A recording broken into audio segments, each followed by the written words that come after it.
La chair, la plus grande ennemie de ta destinée. Copyright 2022, Nathan Fritzi. Tout droit réservé. Aucune portion de ces livres ne peut être utilisée sans l'autorisation écrite de l'éditeur, exception faite des brefs extraits dans des magazines, articles, revues, etc. Pour plus d'informations et pour l'autorisation, email fritzinathan@gmail.com, sur Facebook, Instagram, Twitter ou X, Nathan Fritzi. Toutes les citations des Écritures sont tirées de la version Louis II de la Bible, sauf spécifié autrement. Bonne lecture et que Dieu vous assiste. Chapitre 0. Introduction. Le point 01. Pourquoi es-tu sur la terre? Avant de répondre à cette question, intéressons-nous d'abord à l'origine de l'univers. Nous avons deux approches. L'approche religieuse, bien que le christianisme ne soit pas une religion, qui affirme que c'est Dieu qui aurait créé l'univers ou le cosmos, et l'approche purement scientifique qui affirme, selon des recherches et déductions, que l'univers proviendrait d'une explosion originelle appelée Big Bang. Étudions maintenant l'approche scientifique. Est-ce Dieu qui aurait créé l'univers entier? N'est-ce pas un mythe? Scientifiquement parlant, y a-t-il de preuves tangibles de l'existence de Dieu? D'où provient l'univers? Très souvent, beaucoup de personnes pensent que Dieu n'existe pas, et par conséquent, personne n'a créé l'univers. Et elles se basent sur des théories comme celle des Big Bang. C'est quoi le Big Bang? C'est une théorie selon laquelle l'univers se serait formé entre 10 et 13 milliards d'années à la suite d'une explosion originelle nommée Big Bang. Selon cette théorie, l'univers était infiniment condensé et chaud, et ce n'est que par la suite que Big Bang transforma cet état singulier en une entité. Puis, les scientifiques, que je suis également, affirmeront que l'homme a subi des transformations jusqu'à ressembler à la personne que nous sommes, Homo sapiens. En bref, suivant cette théorie, nous provenons du hasard. Voici les questions à se poser. D'où provenait cette explosion? Du hasard toujours? D'où provenait cette matière au commencement? Du hasard toujours? Pensez-vous que tout ce qui existe provient du hasard? Je ne crois pas. Observez comment les choses sont en harmonie. Premièrement, la photosynthèse. Une synthèse consistant en la transformation de l'énergie lumineuse en énergie chimique à partir du gaz carbonique atmosphérique et de l'eau. C'est une synthèse à la fin de laquelle il y a dégagement de l'oxygène. Pensez-vous que le hasard peut créer tout ce processus? Deuxièmement, le cerveau de l'homme, considéré comme la machine la plus complexe qui n'a jamais existé, provient-il du hasard? Troisièmement, jusqu'à ce jour, les érudits de ce monde s'accordent pour reconnaître que l'univers est infini. Pourquoi sont-ils limités? Ne voyez-vous pas que tout ce qui existe avait bien été planifié par quelqu'un? Quatrièmement, pensez-vous que l'homme, doté des capacités, de dons, des talents et avec autant d'intelligence, puisse se retrouver sur la Terre par hasard? Enfin, cinquièmement, le cycle hydrologique. Un concept qui englobe le phénomène du mouvement et du renouvellement des eaux sur la Terre. Provient-il du hasard? Ne voyez-vous pas que Dieu, le Créateur, a confondu l'intelligence de ces siècles? L'univers doit avoir un commencement à partir d'un être intelligent, vivant, éternel, incréé, qui par sa puissance a créé toutes choses avec harmonie et une grande précision. Et cet être éternel, c'est Dieu, Jésus-Christ, le Dieu véritable. Au commencement était la parole, et la parole était avec Dieu, et la parole était Dieu. Jean 1, 1. Le point 02. La réponse. Comme nous nous sommes mis d'accord que c'est Dieu qui a créé l'univers entier, nous devons aussi savoir que la réponse à notre question se retrouve dans sa bouche, car il sait le pourquoi de l'existence de chaque chose sous le soleil et dans l'univers entier. La démarche à faire, c'est de questionner Dieu sur le pourquoi de notre existence sur la terre. Et nous avons de la chance car Dieu a tout écrit en ce qui nous concerne dans sa parole, la Bible. Et dit la Bible sur le pourquoi de l'homme sur la terre. Avec les connaissances scientifiques que nous possédons aujourd'hui, nous sommes conscients que chaque être vivant, des êtres microscopiques jusqu'aux plus gros mammifères, joue un rôle important dans l'écosystème très complexe de notre planète, la Terre. Aucune chose créée par Dieu n'est inutile, quand bien même nous ne comprenons pas toujours la raison d'existence de chaque chose. Dieu avait un but précis lorsqu'il a créé chaque créature avec ses caractéristiques particulières. Malgré les désordres causés par l'homme dans la création bonne de Dieu, cette création et les créatures qu'elle contient continuent d'être maintenues et dirigées par Dieu pour réaliser le dessein pour lequel elles ont été faites. Dans ce livre, nous n'allons énumérer qu'une seule raison, qui englobe toutes les autres raisons car elle est la principale. Servir Dieu. L'Éternel Dieu prit l'homme et le plaça dans le jardin d'Éden pour le cultiver et pour le garder. Genèse 2, 15. Il y a deux verbes que l'homme devait conjuguer pour remplir correctement sa tâche. C'est le verbe cultiver et garder. Le verbe cultiver qui est utilisé dans ces passages et dans ces contextes est traduit de l'hébreu par abad, qui signifie en français travailler, servir, être soumis, cultiver. Et le verbe shamar en hébreu, traduit dans ce contexte par garder, peut également avoir la signification de tenir, observer, surveiller, veiller en français. Partant de cette étymologie, nous pouvons comprendre que la principale raison pour laquelle Dieu avait placé l'homme dans le jardin, c'était pour le servir. Car cultiver et garder un jardin, c'est tout un service qui est rendu. Donc, la principale raison de l'homme sur la terre, c'est de servir Dieu. Et lorsque je dis servir Dieu, je ne fais pas directement allusion au fait d'être pasteur, apôtre, prophète, docteur ou évangéliste dans le corps du Christ. Car il est possible de servir Dieu dans le monde séculier autant que dans le monde ecclésiastique. Lorsque je parle du service que vous devez rendre à Dieu, je fais allusion à la mission pour laquelle Dieu vous a envoyé sur la terre. Car tout esprit qui entre sur la terre des hommes entre avec une volonté de la part du Créateur. Je suis en train de parler d'une mission qui bouillonne dans votre cœur depuis que vous êtes tout petit. Je parle de cette voix qui retentit dans vos oreilles et qui vous dit « Voici la mission que je choisis pour toi ». Je parle de cette vision que le Créateur a placée dans votre esprit et qui n'arrive pas à vous quitter. Je parle de ces paroles douces qui remontent dans votre cœur de temps en temps et qui vous disent « Voici ce pourquoi tu as été créé, voici ta destinée ». C'est de ça qu'il s'agit. Il s'agit d'une destinée glorieuse que Jésus-Christ avait prévue pour vous, au travers de laquelle vous lui rendrez service et par laquelle il sera glorifié.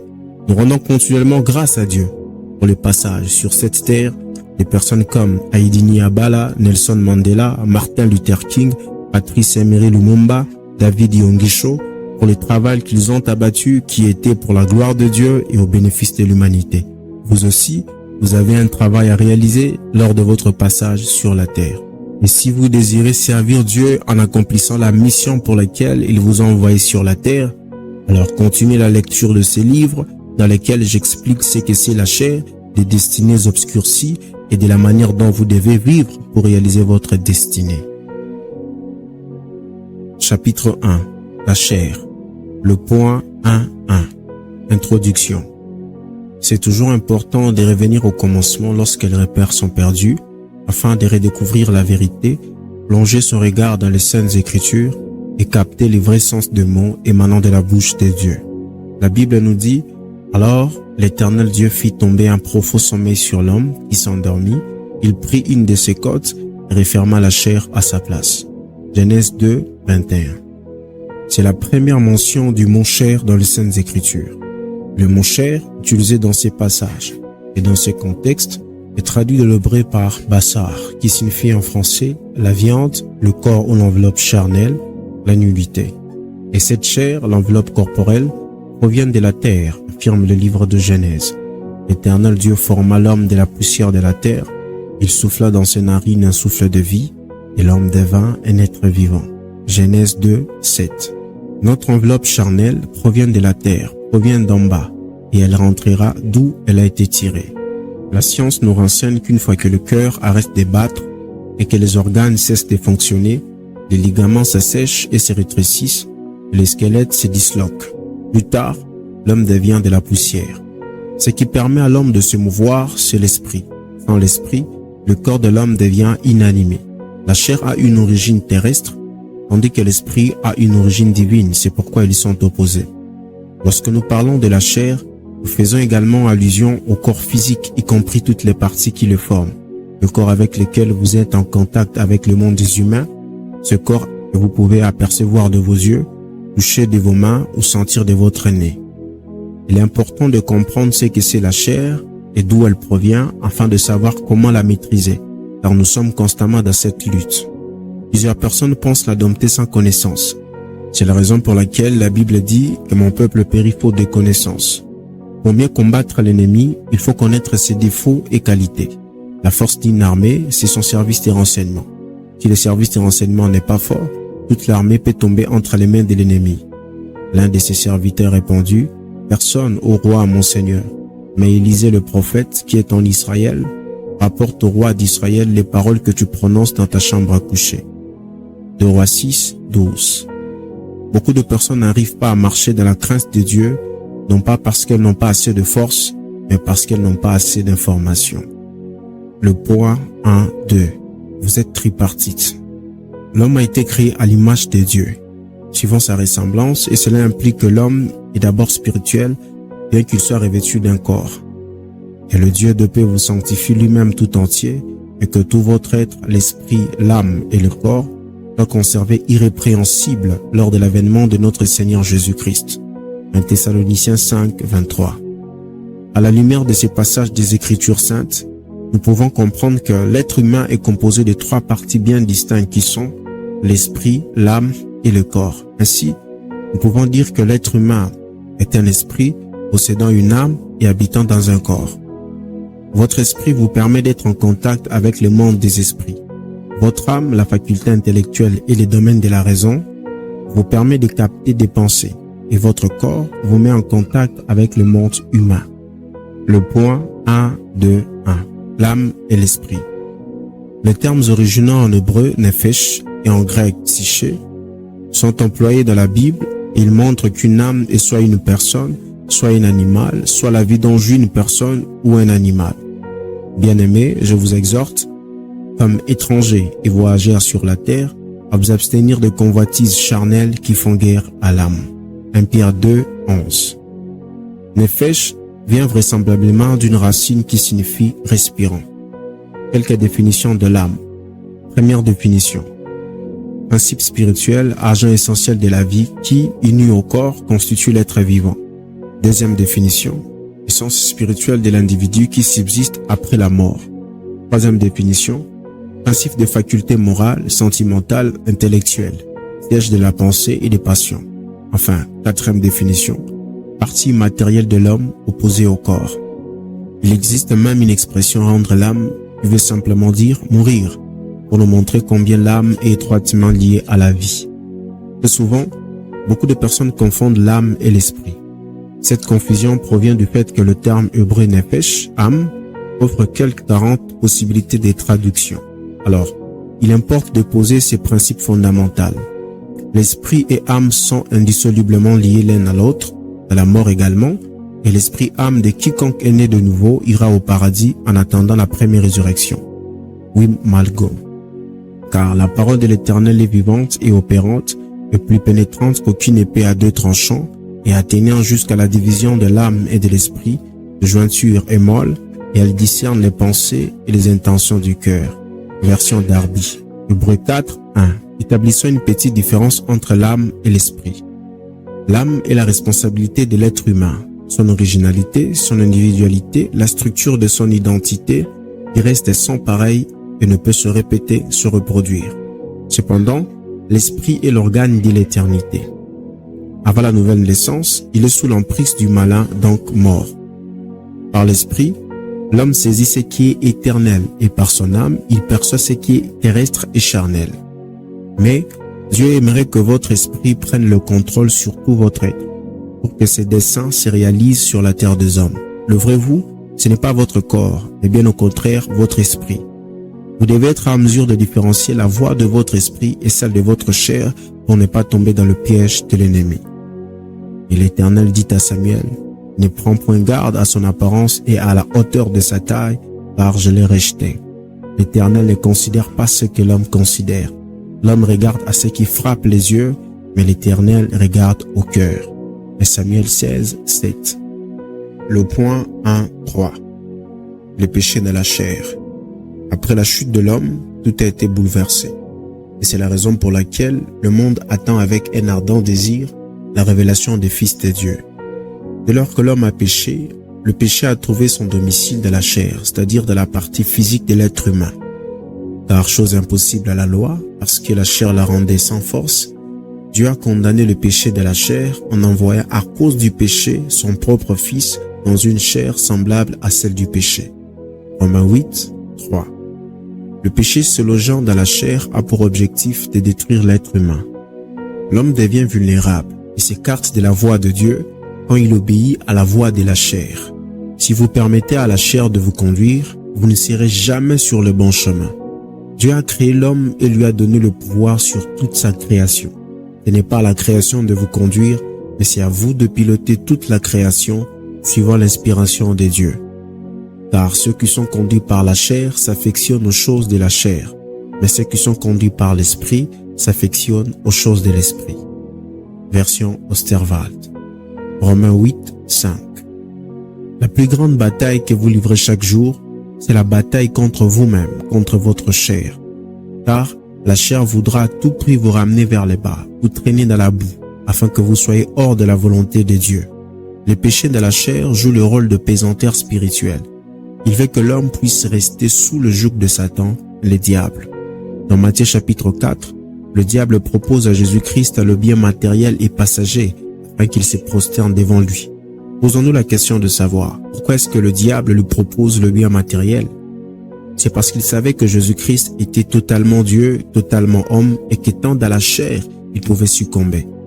Cependant, Jésus-Christ n'a pas cédé à la tentation. Il n'a pas permis à son côté humain de décider à sa place. Il n'a pas permis à la chair de mettre son avis. Car il savait que la chair ne se soumet pas à la volonté de Dieu.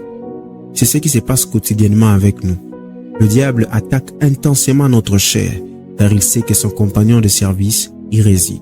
Quand le diable vous combat, il est conscient que son compagnon de service cohabite en vous, appelé la chair, et c'est ce qui rend le combat acharné. Nous devons également suivre cet exemple de notre Seigneur Jésus-Christ dans notre quotidien, afin de prendre toujours le dessus sur la chair et non le contraire. Lorsque nous laissons la chair faire tout ce qu'elle désire, nous tombons dans le piège de Satan. Si réellement nous sommes morts et ressuscités avec Christ, nous devons placer le projet de Dieu devant le nôtre en étant conduits par l'Esprit de Dieu pour que nos vies rendent gloire à Dieu. Or, ceux qui vivent selon la chair ne sauraient plaire à Dieu. Romains 8, 8. Le point 1, 4. Les œuvres de la chair. La Bible nous dit dans Galates 5, du verset 19 au 21, « Or, les œuvres de la chair sont manifestes. Ce sont l'impudicité, l'impureté, la dissolution, l'idolâtrie, la magie, les inimitiés, les querelles, les jalousies, les animosités, les disputes, les divisions, les sectes, l'envie, l'ivrognerie, les excès de table et les choses semblables. Je vous dis d'avance, comme je l'ai déjà dit, que ceux qui commettent de telles choses n'hériteront point le royaume des dieux. » Avant d'aller plus loin, rentrons dans les contextes d'écriture de cette épître de l'apôtre Paul aux Galates. Les Galates auxquels l'apôtre Paul adresse cette épître, probablement d'Éphèse vers 54, sont les habitants de deux provinces d'Asie mineure appelées Galatie du Nord. Paul avait évangélisé cette région au cours de son deuxième voyage missionnaire et avait probablement fondé des églises, voire Actes 16, 6. Au cours de son troisième voyage missionnaire, il est rendu encore visite. Actes 18, 23. L'épître aux Galates occupe une place de choix parmi les épîtres de Paul. Elle est la plus ancienne des 4 grandes épîtres, les 3 autres étant les 2 épîtres aux Corinthiens puis celle aux Romains. Les églises de Galatie, de même que la plupart des églises de cette époque, étaient composées de chrétiens d'origine à la fois juive et non juive. Paul fait valoir son autorité apostolique et les doctrines qu'il enseigne afin de fortifier les églises de Galatie dans leur foi en Christ, particulièrement en ce qui concerne la doctrine fondamentale de la justification par la foi seule. Le sujet de cette épître est donc essentiellement le même que celui de l'épître aux Romains, la justification par la foi seule. L'épître aux Galates insiste cependant particulièrement sur le fait que les hommes sont justifiés par la foi dans les œuvres de la loi de Moïse.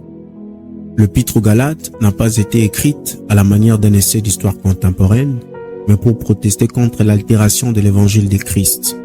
La vérité essentielle de la justification par la foi, plutôt que par les œuvres de la loi, avait été obscurcie par l'insistance de ceux qui judaïsaient et prétendaient que le croyant en Christ devait aussi obéir à la loi s'il voulait être parfait devant Dieu. Quand Paul a appris que cet enseignement avait commencé à infiltrer les églises de Galatie et les avait aliénés de leur héritage de liberté, il a écrit cette épître de protestation passionnée.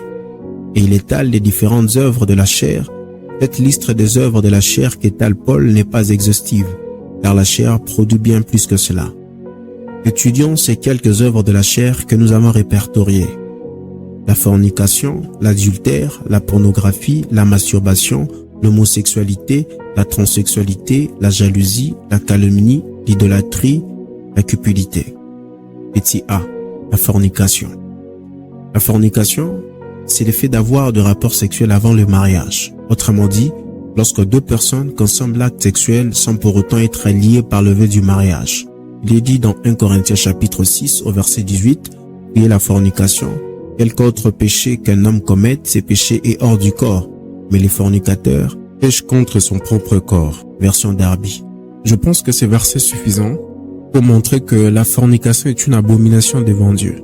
Tout acte sexuel hors du mariage est un péché devant Dieu. Dieu n'autorise l'acte sexuel que dans le cadre du mariage. Croyez-moi si vous le voulez, Dieu est plus intelligent et sage que vous. S'il a institué l'acte sexuel que dans le cadre du mariage, il sait le pourquoi. Ne courez pas les risques de fouler aux pieds les ordonnances de Dieu, vous ne sortirez pas vainqueur de ce combat. Ne commettons pas non plus la fornication. Comme quelques-uns d'eux ont commis la fornication, et il en est tombé en un seul jour 23 000. Version Darby. 1 Corinthiens 10, 8. Un plaisir de quelques instants peut coûter votre vie. Ne suivez pas votre corps pour de choses périssables. Ne vendez pas votre corps pour de l'argent. Souvenez-vous que Jésus-Christ vous a racheté un grand prix avec son précieux sang. 1 Corinthiens 7, 23. Petit b. L'adultère, généralement appelé infidélité. L'adultère, c'est le fait pour un époux ou une épouse de violer son serment de fidélité, de partage et d'avoir de relations sexuelles avec une personne autre que son conjoint envers qui il a affirmé ses serments. Si un homme commet un adultère avec une femme mariée, s'il commet un adultère avec la femme de son prochain, l'homme et la femme adultère seront punis de mort. Lévitique 20, 10. La position de Dieu est claire à ce sujet. Si vous faites un serment de fidélité, assumez votre serment jusqu'à ce que la mort vous sépare avec votre partenaire de vie. Malheureusement, il est triste d'apprendre que nous vivons dans une époque où il n'y a presque plus le respect du sacré. Les recommandations de Dieu sont bafouées. Une étude menée récemment a montré que le taux de divorce ne fait que croître et l'infidélité, c'est-à-dire l'adultère, serait à la base d'un tiers des demandes de divorce. Nous ne parlons pas du mariage dans ce livre et nous ne pouvons pas parler de l'adultère sans parler du mariage. En France, d'après les statistiques, le mariage se solde souvent par un divorce au cours de la 6e année et l'infidélité serait à la base des demandes de divorce. Vous risquez de quitter l'ombre de Dieu et de perdre en même temps votre précieux foyer à cause de l'adultère. Soyez sages et ne le pratiquez pas. C. La pornographie. La pornographie peut être définie comme étant un film à visée érogène contenant des scènes où le rapport sexuel non simulé est montré de manière explicite dans le but de provoquer l'excitation sexuelle du spectateur. Alors, qu'est-ce que la Bible dit à ces sujets? Il est dit dans Lévitique chapitre 18 du verset 5 au 17. J'observerai mes lois et mes ordonnances. L'homme qui les mettra en pratique vivra par elles. Je suis l'Éternel. Nul de vous ne s'approchera de sa parente pour découvrir sa nudité. Je suis l'Éternel. Tu ne découvriras point la nudité de ton père, ni la nudité de ta mère, c'est ta mère. Tu ne découvriras point sa nudité. Tu ne découvriras point la nudité de la femme de ton père, c'est la nudité de ton père. Tu ne découvriras point la nudité de ta sœur, fille de ton père ou fille de ta mère, née dans la maison ou née hors de la maison. Tu ne découvriras point la nudité de la fille de ton fils ou de la fille de ta fille, car c'est ta nudité. Tu ne découvriras point la nudité de la fille de la femme de ton père, née de ton père, c'est ta sœur. Tu ne découvriras point la nudité de la sœur de ton père, c'est la proche parente de ton père. Tu ne découvriras point la nudité de la sœur de ta mère, car c'est la proche parente de ta mère. Tu ne découvriras point la nudité du frère de ton père. Tu ne t'approcheras point de sa femme, c'est ta tante. Tu ne découvriras point la nudité de ta belle-fille, c'est la femme de ton fils. Tu ne découvriras point sa nudité. Tu ne découvriras point la nudité de la femme de ton frère, c'est la nudité de ton frère. Tu ne découvriras point la nudité d'une femme et de sa fille. Tu ne découvriras point la fille de son fils, ni la fille de sa fille, pour découvrir leur nudité. Si ce sont tes proches parentes, c'est un crime. Cela revient à dire que quiconque regarde des films pornographiques commet un péché contre Dieu et devient vulnérable aux perversions ou déviations sexuelles. Les statistiques nous disent que beaucoup d'enfants de 10 ans ont déjà vu au moins une film pornographique. La pornographie est traitée comme si elle n'était pas inoffensive et tout le monde peut y accéder en un clic. Dire que vous ne la regardez pas, vous risquez d'être traité à la limite de peureux. Il est démontré que les scènes pornographiques comme les substances qui créent une dépendance sont des déclencheurs hyper stimulants qui entraînent des niveaux anormalement élevés de sécrétion de dopamine. Cela peut endommager les systèmes de récompense de la dopamine et les rendre insensibles aux sources naturelles de plaisir. Malheureusement, les industries pornographiques financent même des industries cinématographiques pour qu'ils placent dans leurs films des petites séquences obscènes dans le but de promouvoir la nudité et inciter les hommes ou femmes à visiter leur site en retour. Vous avez le choix entre continuer à visualiser les films pornographiques et finir dans le temps de feu et de soufre et arrêter de les visualiser pour finir au ciel en bénéficiant de bonus sur la terre. C'est à vous de décider. Petit D, la masturbation. La masturbation, c'est le fait de se donner du plaisir sexuel soi-même, en ayant des pensées perverses et impures. Or, il est écrit dans les Saintes Écritures, celui qui ferme les yeux pour se livrer à des pensées perverses, celui qui se mord le lèvre a déjà consommé les mal. Proverbe 16, 30. Et notre Seigneur Jésus-Christ ajoute, mais moi, je vous dis que quiconque regarde une femme pour la convoiter a déjà commis un adultère avec elle dans son cœur. Si ton œil droit est pour toi une occasion de chute, arrache-le et jette-le loin de toi, car il est avantageux pour toi qu'un seul de tes membres périsse et que ton corps entier ne soit pas jeté dans la géhenne. Matthieu 5, 28. Donc, vous vous conviendrez avec moi que l'effet de se donner du plaisir sexuel seul est un acte qui implique également votre pensée et la corrompt. Vous péchez non seulement avec votre corps, mais également avec votre pensée, alors que la Bible dit, au reste frères, que tout ce qui est vrai, tout ce qui est honorable, tout ce qui est juste, tout ce qui est pur, tout ce qui est aimable, tout ce qui mérite l'approbation, tout ce qui est vertueux et digne de louange soit l'objet de vos pensées. Philippiens 4, 8. En pratiquant la masturbation, vous serez en train d'inviter des démons succubes ou incubes dans votre vie. Ils se cramponneront sur votre âme et joueront avec votre pensée.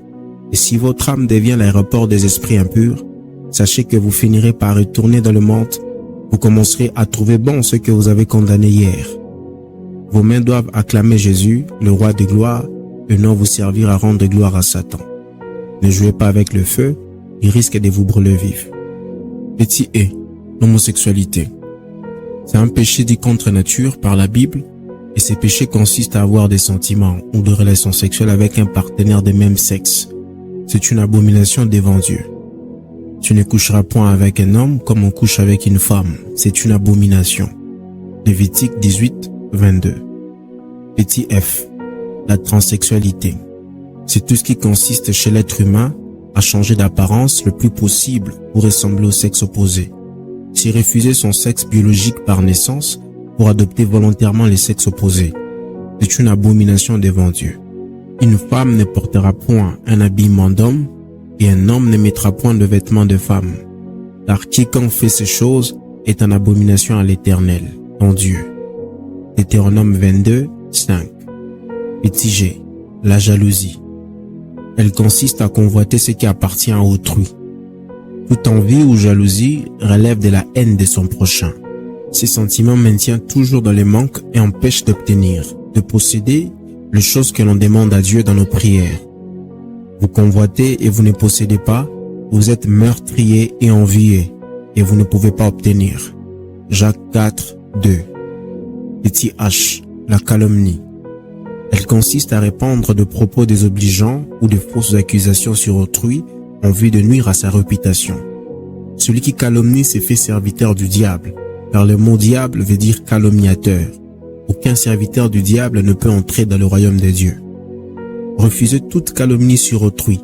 Si vous avez une chose à dire à propos de quelqu'un, un reproche à lui faire, faites ces reproches devant la personne elle-même afin qu'elle sache ce que vous pensez d'elle et que ses reproches soient faits dans l'amour et dans la sincérité. Leur langue est un trait meurtrier, ils ne disent que de mensonges. De la bouche, ils parlent de paix à leur prochain, et au fond du cœur, ils lui dressent des pièges. Jérémie 9, 8. Petit H, l'idolâtrie, l'adoration des idoles et des images taillées. Dans Exode 20, 4 à 5, l'Éternel Dieu dit: Tu ne te feras point d'image taillée, ni de représentation quelconque des choses qui sont en haut dans le ciel, qui sont en bas sur la terre, et qui sont dans les eaux plus bas que la terre. Tu ne te prosterneras point devant elles. Toute représentation d'image taillée, qu'elle soit des images de choses célestes ou terrestres, pour se prosterner devant elles sont interdites. Or, nous voyons beaucoup de représentations des statuettes de Jésus-Christ devant lesquelles certains chrétiens se prosternent. C'est de l'idolâtrie, car Jésus-Christ ne se trouve pas dans un bois ou dans une pierre taillée. Vous ne devez pas aussi vous prosterner devant des images ou des objets dits sacrés. Vous ne devez pas vous prosterner même devant un ange de Dieu. Nous le voyons dans Apocalypse 22, 9 et Apocalypse 19, 10. Vous devez vous prosterner devant Dieu seul. Le peuple d'Israël a commis un péché d'idolâtrie lorsqu'ils firent un veau en Horeb. Ils se prosternèrent devant une image de fonte. Ils échangèrent leur gloire contre la figure d'un bœuf qui mange l'herbe. Psaume 106, 19 à 20. Ainsi, en vous prosternant devant des images taillées, vous échangez votre gloire contre celle de l'image que vous adorez.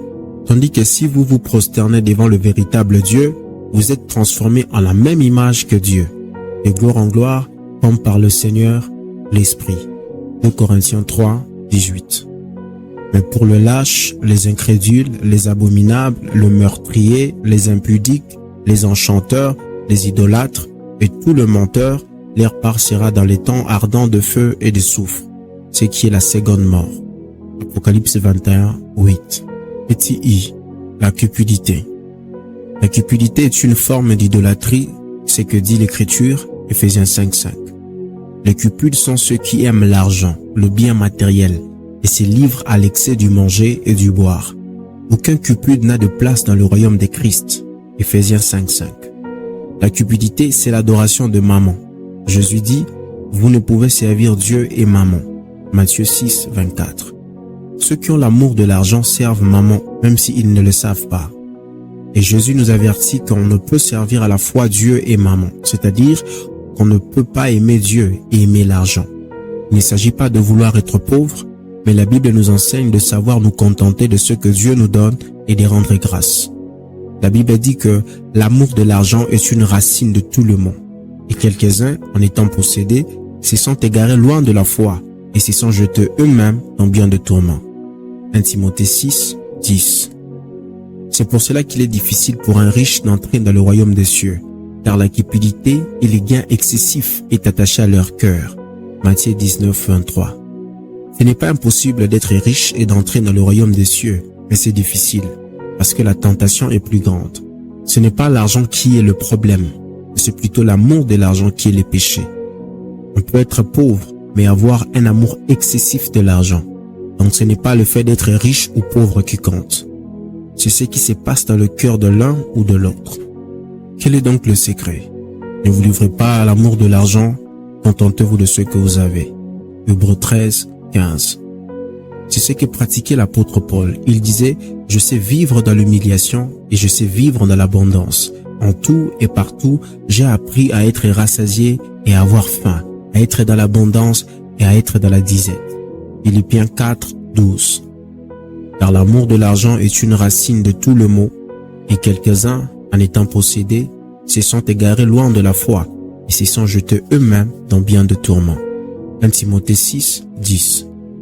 Si vous vous retrouvez même dans une seule œuvre que je viens d'étaler si haut, et que vous décidez de revenir au pied de la croix, je vous recommande de faire cette prière. Seigneur Jésus, je reviens à tes pieds comme l'enfant prodigue. Je m'étais éloigné de toi, mais aujourd'hui, je reviens à tes pieds en te demandant pardon. Pardonne mes péchés, Seigneur, et que ton précieux sang, versé à la croix pour me libérer de l'emprise du diable, me purifie de tout péché. Je confesse que je suis libre et affranchi grâce à ta vérité, et j'annule toute condamnation satanique qui pesait sur moi. Amen. Chapitre 2.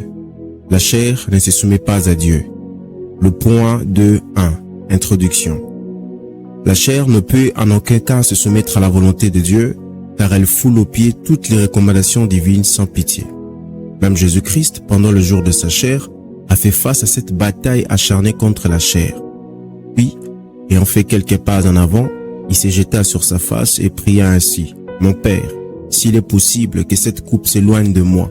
Toutefois, non pas ce que je veux, mais ce que tu veux. » Matthieu 26, 39.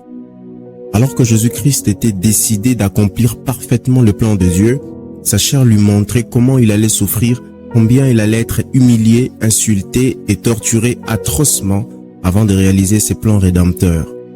Vous ne pouvez pas imaginer la douleur qu'avait Jésus-Christ alors qu'il était en train de prier.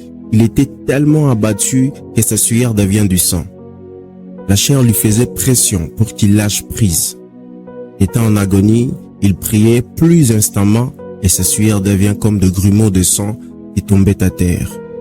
Luc 22, 44.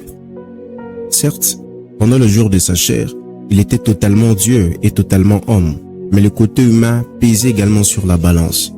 C'est ce qui lui a poussé à dire de telles paroles dans la prière.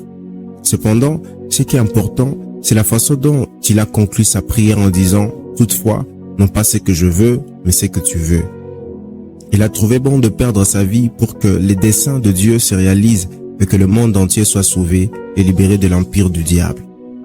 Nous devons apprendre à privilégier le plan de Dieu malgré ce que nous voyons, ressentons, touchons ou entendons pour que les projets de Dieu s'accomplissent. Le point 2.2. Les ruses du diable. Le monde a toujours été dirigé par ceux qui savent planifier les choses en avance. S'il y a des guerres par-ci par-là, c'est parce qu'il y a des personnes qui tirent des ficelles dans l'ombre. Nous connaissons l'histoire d'Uri, qui fut tué pendant la guerre suivant la volonté de David.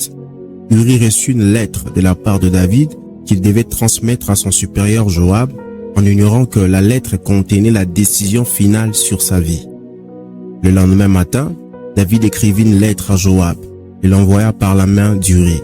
Il écrivit dans cette lettre: « Placez Uri au plus fort du combat et retirez-vous de lui, afin qu'il soit frappé et qu'il meure. » 1 Samuel 11, 14 à 17.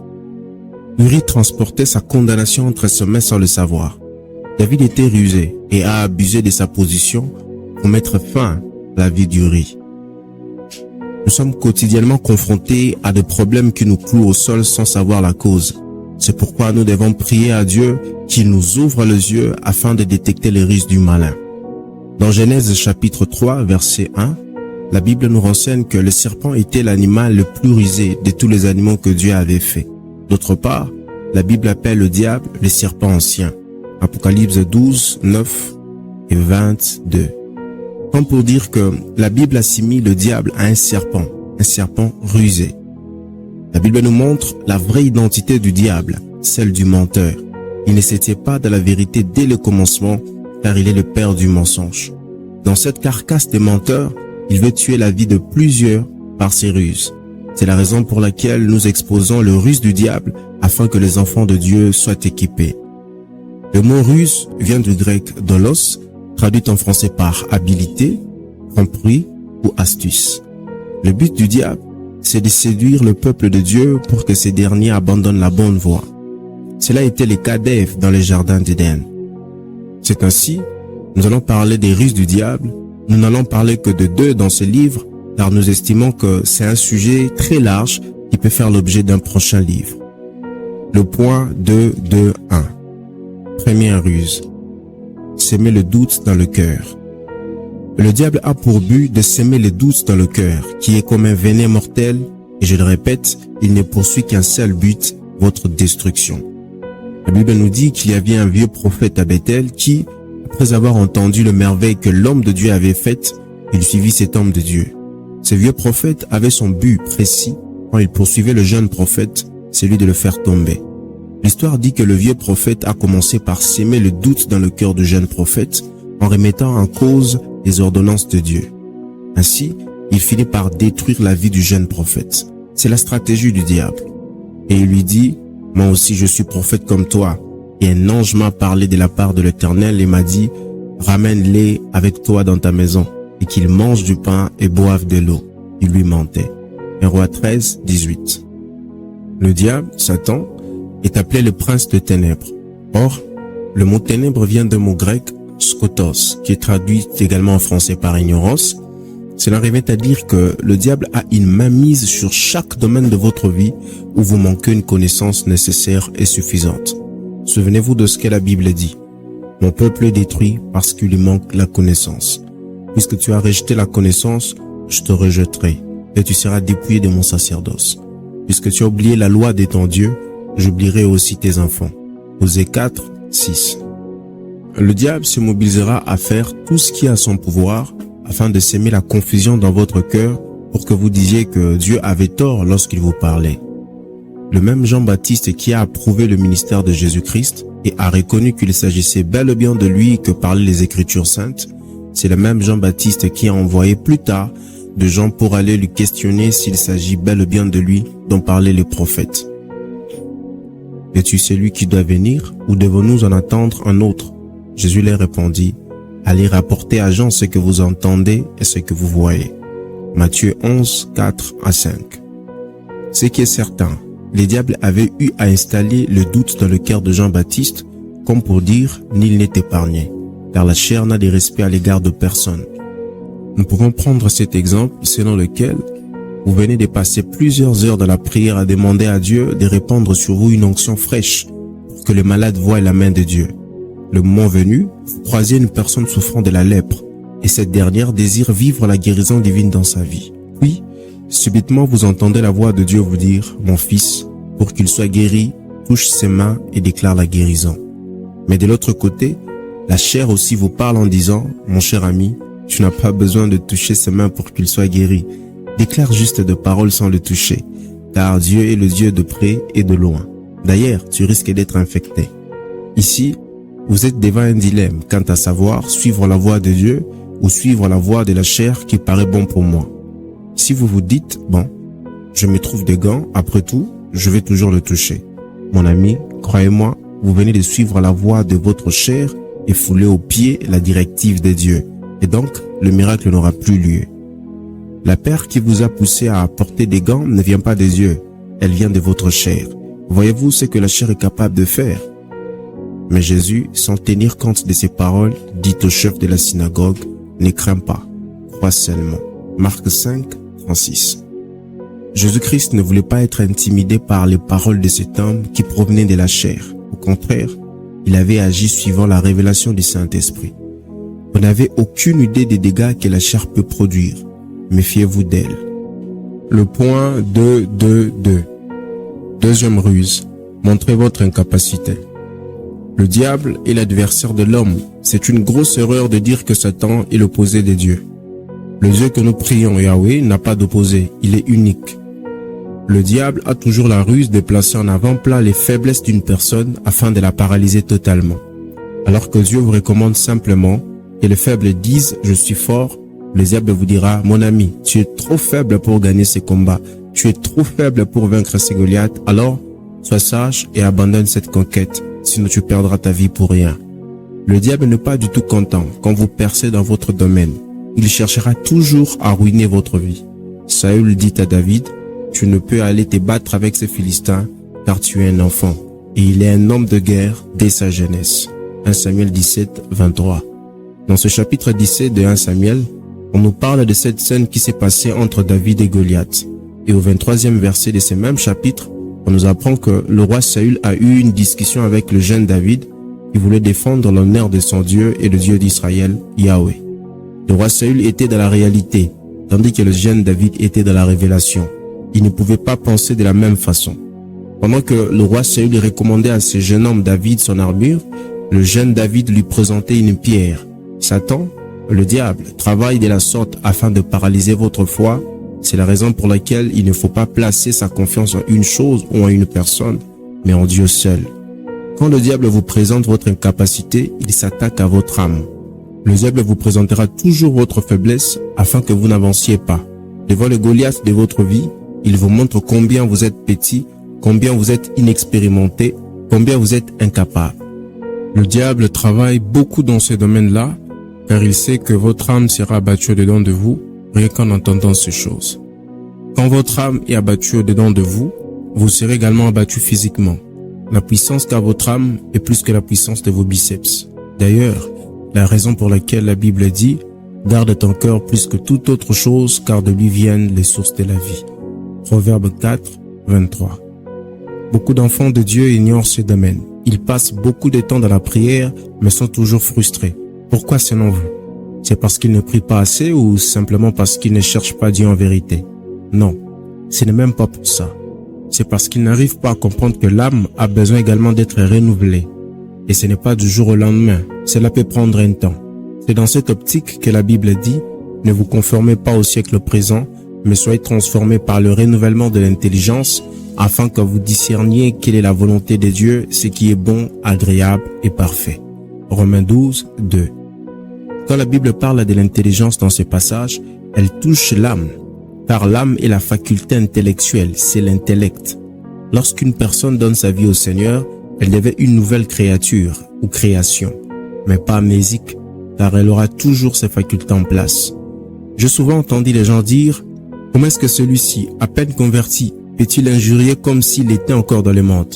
Vraiment, il n'y a plus de vraie conversion de nos jours. À peine converti, il recommence à voler. À peine converti, il recommence à fumer. À peine converti, il continue d'être coureur de jupons. À peine converti, il revient à ce qu'il a vomi. Ce n'est pas possible. Pourquoi selon vous? Pourquoi un tel jugement à l'égard d'un nouveau converti? J'aimerais le répéter une seconde fois. Ce que vous ne savez peut-être pas, c'est que l'âme d'une personne ne guérit pas du jour au lendemain. C'est difficile d'enlever une habitude dans la vie d'une personne qui a pris des mois ou des années à s'installer. Pour certains, ça prend 2 jours et pour d'autres, 2 mois ou 2 années. C'est pourquoi il est important d'encadrer ou de se faire encadrer par un aîné dans la foi après sa conversion jusqu'à ce que vous ayez des muscles solides et compacts pour affronter la vie chrétienne. Autant un bébé a besoin de l'encadrement afin de pouvoir bien marcher, autant un homme converti a besoin de l'encadrement afin de bien marcher.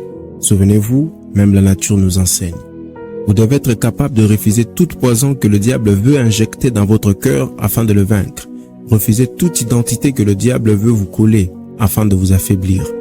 De vos oyaux forgés des épées et de vos serpes des lances. Que les faibles disent « Je suis fort ».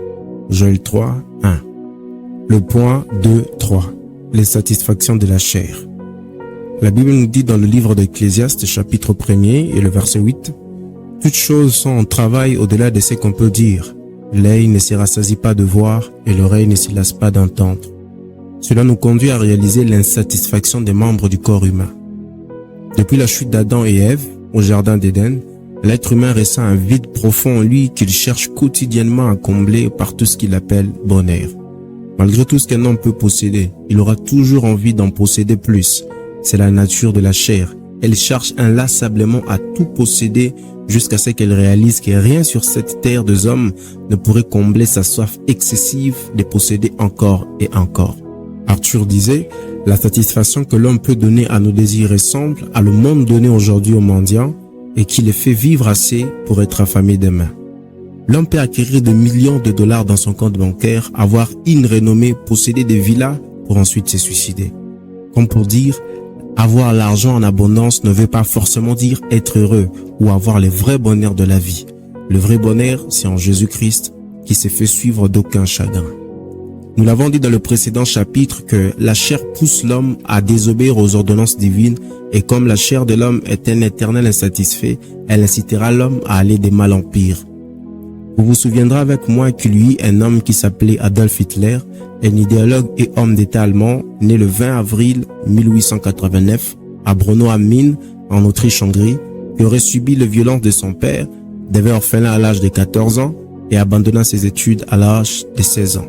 Lorsque la Première Guerre mondiale éclate, Hitler se porte volontaire et il adhère au Petit Parti ouvrier allemand, DAP, en 1919, qui deviendra l'année suivante le Parti national socialiste des travailleurs allemands, NSDAP. En 1939, animé par la soif du pouvoir et de la gloire, Adolf Hitler déclara « Je vais encore être prophète aujourd'hui. Si la juiverie financière internationale hors d'Europe et en Europe réussissait à précipiter encore une fois le peuple dans une guerre mondiale, alors la conséquence n'en serait pas la bolchevisation de la terre et de la victoire de la juiverie, mais l'anéantissement de la race juive en Europe.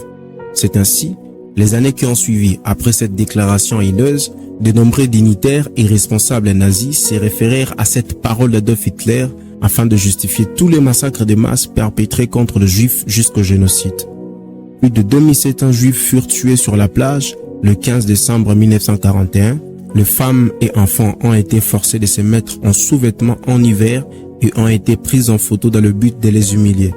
Et la Shoah ou l'Holocauste des Juifs a fait plus de 1 500 000 de victimes juives en moins de 3 mois et rien qu'en 1942. Les Juifs de tous âges et de tous sexes furent traqués et raflés chez eux, sur le lieu de travail et jusque dans des hôpitaux, des asiles d'aliénés ou des maisons de retraite. Quelle hécatombe, quelle haine! Tout cela pour la soif du pouvoir. Comment Adolf Hitler a-t-il fini sa vie? Hitler s'est révélé très affaibli durant les derniers jours passés au bunker. Il souffrait depuis plusieurs années déjà de la maladie de Parkinson, des troubles gastriques et d'insomnie chronique. Il s'est suicidé par balle le 30 avril 1945 dans son salon. Sa femme Eva Braun s'est empoisonnée au cyanure. Moi et ma femme choisissons la mort pour échapper à la honte de la déposition ou de la capitulation. Notre désir est d'être brûlé immédiatement sur le lieu où j'ai fourni la plus grande partie de mon travail quotidien pendant les 12 années passées au service de mon peuple. Adolf Hitler, son testament privé. Qui que vous soyez, quoi que vous fassiez, où que vous soyez, il ne faut jamais permettre à votre chair, à cause de son insatisfaction, de vous pousser à vous voir comme Dieu. Dieu est très jaloux et il n'aimera pas qu'un homme reçoive ce qui doit lui revenir. La gloire des hommes est pour un temps, quand ils ne vont plus vous supporter et qu'ils ne trouveront plus leurs intérêts dans ce que vous faites, ils vont carrément vous livrer. Et comme il est réservé aux hommes de mourir une seule fois, après quoi vient le jugement. Hébreux 9, 27. Chapitre 3. Pourquoi Satan nourrit votre chair? Le point 3.1. Introduction.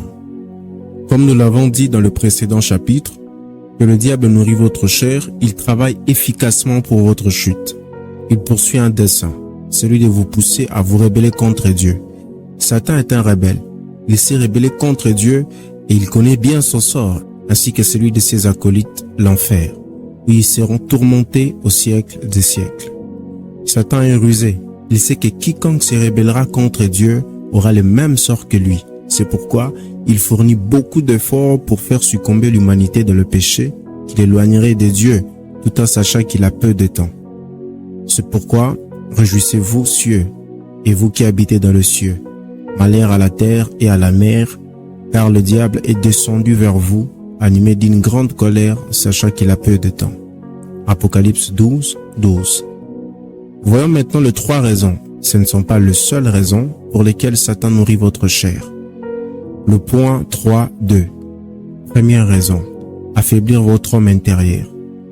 En réalité, dans l'homme, c'est l'esprit, disait Élieu dans le livre de Job, chapitre 32 au verset 8.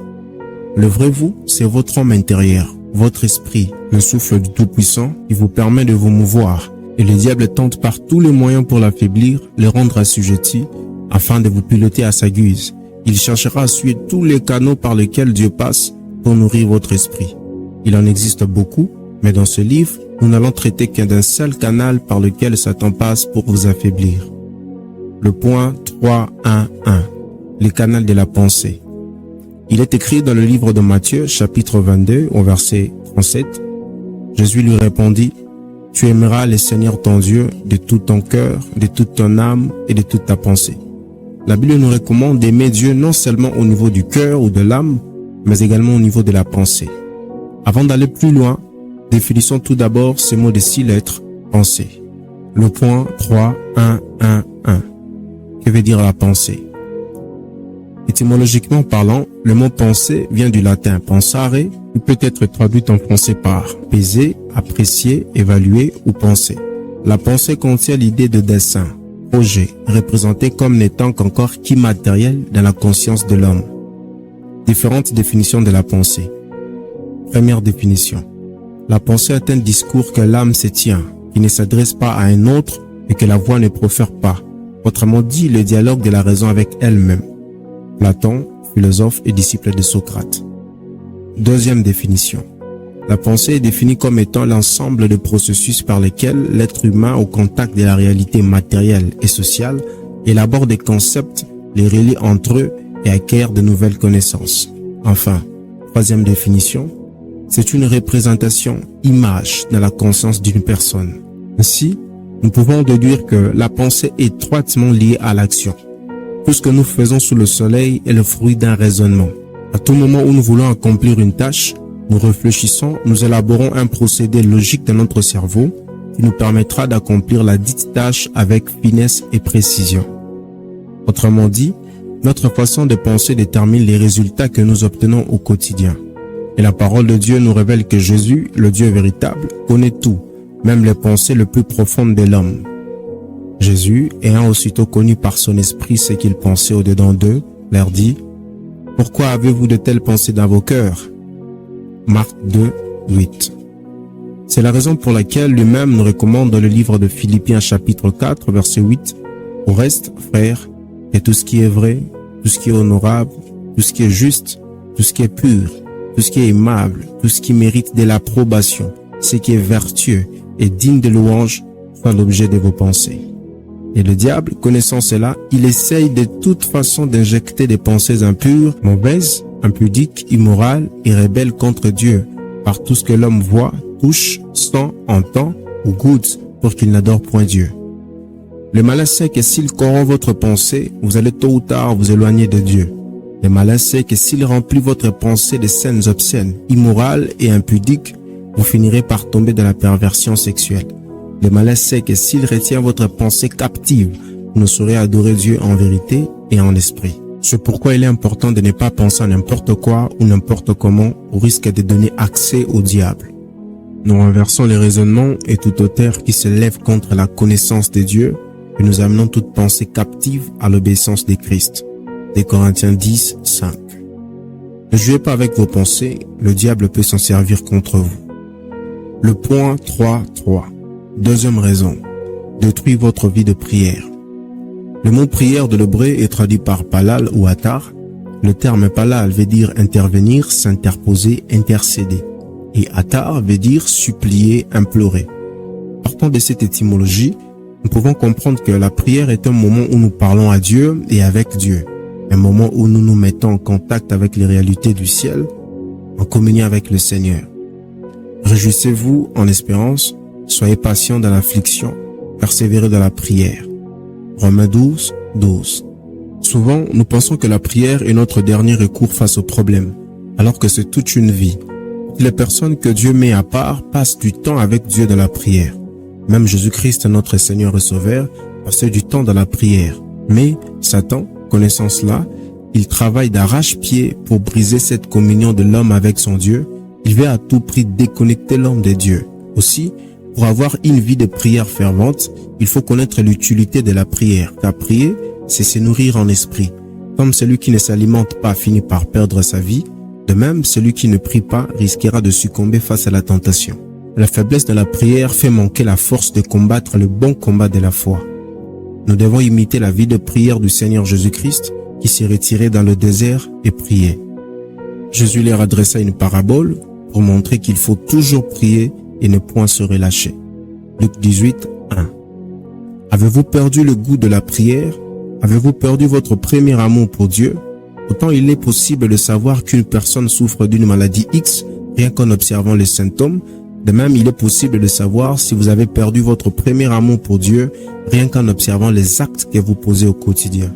Vous pouvez cacher la grossesse, mais pas les signes de la grossesse. 10 signes qui démontrent que vous avez perdu votre premier amour pour Dieu. Premier signe. La lecture de la Bible devient difficile. La Bible est placée dans le tiroir et elle ne s'ouvre que le dimanche matin à l'église. Deuxième signe. La prière devient facultative et vous utilisez Ecclésiaste 5.1 qui dit « Ne te presse pas d'ouvrir la bouche et que ton cœur ne se hâte pas d'exprimer une parole devant Dieu, car Dieu est au ciel et toi sur la terre. Que tes paroles soient donc peu nombreuses. » Juste pour calmer votre conscience, puisque vous ne voulez plus durer dans la présence de Dieu. Troisième signe. Le jeûne devient difficile. Troisième signe. Le jeûne devient difficile et rarissime, avec un cœur qui dit « Jésus-Christ a déjà jeûné pour moi ». 4e signe, vous allez à l'église par routine. 5e signe, vous n'avez plus besoin d'étudier la Bible puisque vous en connaissez déjà assez. 6e signe, vous n'avez plus le zèle du début pour le salut des âmes. 7e signe, vous avez une conscience posée quand vous vivez dans le péché. 8e signe, vous donnez plus de valeur à vos rendez-vous qu'à votre intimité avec Dieu. 9e signe, vous êtes trop occupé pour servir Dieu. Enfin, 10e signe, vous avez honte d'être appelé chrétien.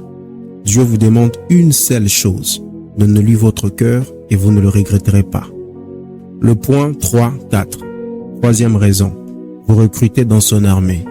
Nous entendons beaucoup parler de la guerre contre le terrorisme, d'une guerre appelée djihad, des menaces de guerre de la part de Boko Haram dans le nord du Nigeria, de l'invasion russe en Ukraine, de la tension entre les États-Unis d'Amérique et la Corée du Nord, ou encore des massacres perpétrés par le groupe terroriste à l'est de la République démocratique du Congo. Et nous sommes amplement informés de ces conflits à cause de la communication instantanée que nous avons maintenant. Et ces guerres produisent des dégâts énormes dans le monde, entre autres la perte en vies humaines, la misère, la pauvreté, la perte des bâtiments. Pourtant, ces guerres ne peuvent pas être comparées à celle qui a eu lieu dans le ciel, dans le livre d'Apocalypse chapitre 12. C'est pourquoi réjouissez-vous cieux, et vous qui habitez dans le cieux, malheur à la terre et à la mer, car le diable est descendu vers vous, animé d'une grande colère, sachant qu'il a peu de temps. Apocalypse 12, 12. Plusieurs commentateurs bibliques s'accordent pour reconnaître que la chute du diable, dont parle Apocalypse chapitre 12, avait causé des dégâts catastrophiques à telle enseigne que la terre avait subi un désordre total appelé Tohu-Bohu. Et cela s'est passé entre le verset 1 et 2 de Genèse chapitre 1. Car Dieu ne peut pas créer quelque chose d'informe et vide. Ésaïe 14, 15. Mais tu as été précipité dans le séjour de mort, dans les profondeurs de la fosse. Abîme. De quel abîme parlent ces versets? La terre était informe et vide, il y avait les ténèbres à la surface de l'abîme. Genèse 1, 2. La fosse ou l'abîme dont il est question dans ce passage était la terre dans sa situation primaire avant la création des êtres vivants, végétaux et animaux. Vous constatez ici que c'est sur cette terre que Satan et ses démons ont été précipités. Apocalypse 12, 7 à 12. La chute de Satan a entraîné une guerre dans le ciel entre les anges de Dieu et ceux de Satan. Les anges qui ont suivi Satan sont aujourd'hui appelés démons ou esprits impurs. Leur nombre correspond au tiers des anges de Dieu. Apocalypse 12, 4. Après cette chute, le chérubin protecteur est devenu le diable, Satan, le grand dragon, le serpent ancien, le séducteur, le maître du mensonge, le malin. Il est devenu un esprit impur à la conquête des âmes pour l'enfer, car il a été condamné depuis longtemps. Il mène une bataille féroce contre les saints, chrétiens, et l'œuvre de Dieu sur terre. Mais il est tombé et notre Seigneur Jésus-Christ confirme cela dans Luc chapitre 10 au verset 18. Je voyais Satan tomber du ciel comme un éclair. Cependant, Satan utilise sa puissance reçue de Dieu et corrompue par la suite pour chapeauter son armée et recruter des âmes. Le recrutement se fait même au moment où vous lisez ces livres. Il recrute dans les universités, dans le monde séculier, dans les entreprises, sur les réseaux sociaux et même dans certaines églises. Il attire beaucoup de gens grâce à l'argent, car il a découvert que l'homme est capable de sacrifier même sa vie et sa destinée à cause des billets verts. C'est la raison pour laquelle l'évangile doit être prêché dans le monde en tout moment et à tout peuple, sinon plusieurs risqueront de rater l'enlèvement. La gloire, l'argent, les voitures, les maisons et la renommée passeront. Seule la parole de Dieu demeure éternelle. Alors, ne sacrifiez pas votre destinée à cause de choses éphémères de ce monde. Dieu vous a réservé des choses glorieuses. Car je connais les projets que je formais sur vous, dit l'Éternel, projets de paix et non de malheur, afin de vous donner un avenir et de l'espérance. Jérémie 29, 11. Chapitre 4. Destinées obscurcies. Le point 4.1. Introduction. Au commencement, Dieu a créé le ciel, la terre et tout ce qui existe, c'est-à-dire le cosmos entier. Ensuite, il a placé l'homme dans le jardin d'Éden pour le cultiver et pour le garder. Quelque temps après, l'homme et la femme vont se retrouver loin de la face de Dieu à cause de leur désobéissance. Il ne fait rien au hasard. Il fait chaque chose pour un but. Dieu a créé l'armée céleste pour sa gloire. Et une fois qu'une partie de cette armée a été corrompue, il a chassé cette partie corrompue pour la simple raison qu'elle ne remplissait plus sa tâche. Que suis-je en train de dire? Je suis seulement en train de dire que le fait que le Créateur vous ait choisi parmi les 300 millions de spermatozoïdes qui s'effrayaient un chemin jusqu'à l'ovule dans le sein de votre mère, c'est une raison pour moi de vous dire que Dieu attend quelque chose de vous. Souvenez-vous, Dieu n'envoie pas un soldat sur le champ de bataille en vain. Vous avez une destinée en Christ, une mission claire que le Créateur a déposée en vous avant la fondation du monde et qui doit se réaliser dans le temps pour faire avancer l'empire de Dieu. Intéressons-nous au mot « destinée ». La destinée désigne une puissance supérieure à la volonté humaine qui régirait le cours des événements. L'existence du destin présuppose que l'histoire à venir d'un individu, d'une société, de l'humanité tout entière ou encore de l'univers serait déjà écrite et ne pourrait être modifiée par l'homme. Les approches des croyances occidentales. Première approche. Dans la mythologie grecque et romaine, le destin ou destinée est une divinité aveugle, inexorable, issue de la nuit et du chaos. Toutes les autres divinités lui étaient soumises. Les cieux, la terre, la mer et les enfers étaient sous son empire. Rien ne pouvait changer ce qu'il avait résolu. En un mot, le destin était lui-même cette fatalité suivant laquelle tout arrivait dans le monde. Même le plus puissant de Dieu, Jupiter, ne pouvait fléchir le destin en faveur ni de Dieu ni des hommes. La loi du destin était écrite de toute éternité dans un lieu où le Dieu pouvait le consulter. Ses ministres étaient les 3 parcs. Elles étaient chargées d'exécuter ses ordres. Dans l'Iliade d'Homère, les destinées d'Achille et d'Hector sont pesées dans la balance de Jupiter et comme celle du dernier l'emporte, sa mort est arrêtée. Apollon lui apporte l'appui que lui avait donné jusqu'alors. Les oracles seuls pouvaient entrevoir et révéler ici-bas ce qui était écrit au livre du destin. La deuxième et dernière approche, de la Mésopotamie ancienne. Il apparaît l'idée selon laquelle la destinée serait un écrit. Il s'agit en l'occurrence de la tablette au destin, rédigée en cunéiforme et marquée de sceaux officiels. Elle fait l'objet de la convoitise de plusieurs divinités. En somme, nous comprenons que la présence de chaque être humain sur la terre est d'une importance capitale, car à chaque personne correspond une destinée particulière et bénéfique pour l'humanité. Cependant, la chair comme allié du diable fera en sorte que votre destinée soit ruinée en vous poussant à pratiquer les œuvres impures expliquées dans le chapitre 1er. Tous ceux qui sont morts dans la foi, n'ayant pas reçu les choses promises, mais les ayant vues de loin et saluées, ayant confessé qu'ils étaient étrangers et forains sur la terre. Hébreux 11, 13. Nous allons maintenant voir l'histoire de Samson et de Saül et comment est-ce que leurs destinées furent obscurcies. Le point 4.2. Samson et Delilah. Grand A. Introduction. La paix et la prospérité des Israélites duraient aussi longtemps qu'ils servaient fidèlement Dieu. Quand ils étaient pour le Seigneur, ils étaient braves et pouvaient conquérir d'autres nations. Dieu avait promis que s'ils lui obéissaient, il ferait de la tête et des autres nations la queue. Samson fut l'un des juges que Dieu suscita pour libérer les Israélites de l'esclavage. Dieu avait promis à la mère de Samson que son enfant allait commencer à délivrer Israël de la main des Philistins. Comme il grandissait, il devient très fort et peut-être plus fort que tout autre homme ayant vécu sur cette terre. Parfois, l'Esprit de Dieu descendait sur lui, même quand il grandissait, et faisait des choses que d'autres personnes ne pouvaient faire. Les Philistins étaient pécheurs et le jugement de Dieu était prononcé contre eux. Ils avaient eu l'occasion de se repentir, mais avaient refusé de se soumettre à Dieu. Et la punition divine tombait sur eux par la main de Samson. Dans la Bible, nombreux sont les élus de Dieu. Presque tous sont fidèles et lui obéissent. Quelques-uns, cependant, le déçoivent et se voient abandonnés de l'Esprit de Dieu.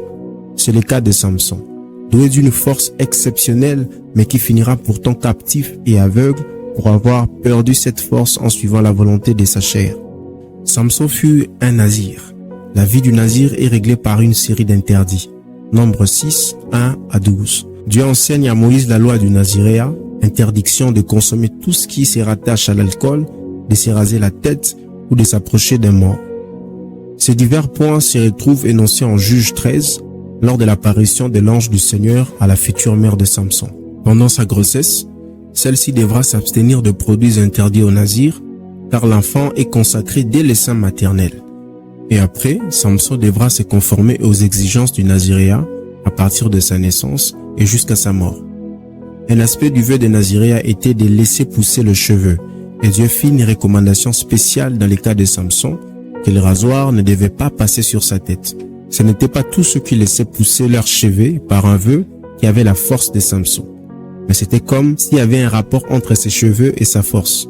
Aussi longtemps que ses cheveux restaient longs, les Philistins ne pouvaient pas le dominer. Grand B. Samson, sa mission et Dalila. Samson, tout au long de sa vie, semble surtout agir pour son propre compte.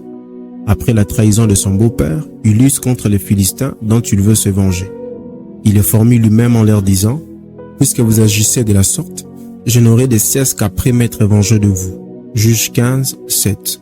Samson, un homme consacré à Dieu avant même sa naissance, il a été choisi par Dieu et puissamment utilisé pour réveiller Israël et délivrer le peuple de la domination des Philistins.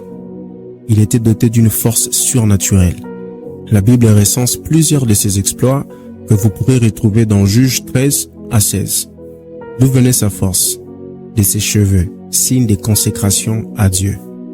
L'histoire relate qu'il tomba amoureux de Dalila, apparemment charmante et séductrice. C'est à ces moments que la chute d'un homme consacré à Dieu débute. Dalila était une femme philistine originaire d'un endroit appelé la vallée de Sorek. Sorek signifie vide en hébreu et on l'appelait l'arbre sans fruit. Cette vallée est un très grand et important bassin de drainage dans les collines de Judée. Elle constituait la frontière entre les anciens Philistins et la tribu de Dan. C'est à Sorek que Samson a rencontré Dalila. Le nom de Dalila signifie en hébreu « elle diminue » et en grec, son nom signifie « infidèle ». Il est également connu pour signifier « tentatrice ». Après la mort de la première femme de Samson, il a été entraîné dans la tentation et a passé une nuit avec une femme avec laquelle il n'aurait jamais dû être. Puis, quelque temps après, il est tombé amoureux de cette femme de la vallée de Sorek, Dalila. Samson ouvrit la porte à l'attaque de l'ennemi quand il alla parmi les Philistins et rencontra Dalila. Quand ils apprirent qu'il se trouvait parmi eux, les Philistins corrompurent Dalila pour le trahir et le livrer entre leurs mains. Prétendant l'aimer, elle le supplia de lui dire les secrets de sa force. Samson lui dit que si on le liait avec 7 cordes fraîches, il serait aussi faible que tout le monde.